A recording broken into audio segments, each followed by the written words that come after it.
Hi, I'm David Griffin with the Advanced Training Unit. Today we're going to be talking about distraction techniques. Officers have already received training on distraction techniques in the 2017 Use of Force training.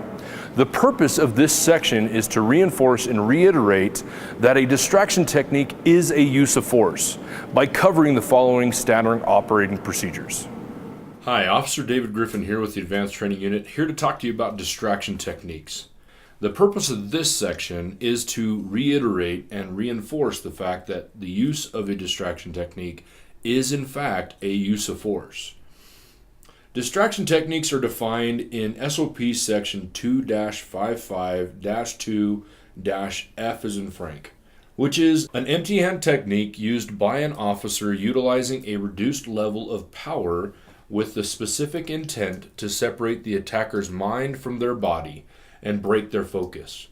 When effective, this technique creates time for the officer to react and allow them to transition to another tool or technique in order to gain control or disengage and create distance.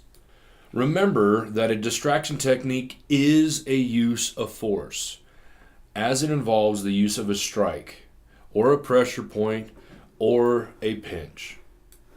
It is classified as an intermediate level of force as defined in SOP section 2-52-4-I as in Ida, and must be documented in an officer's incident report.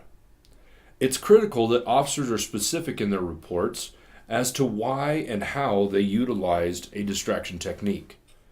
Officers should refrain from generally describing their action as a distraction technique, because it is not a technique name, but should use specific language in describing their actions. For example, I used an open palm strike to the shoulder as a distraction, which allowed me to move into a position to use an armbar takedown. If you guys have any further questions, please feel free to contact the Advanced Training Unit at 343-5000.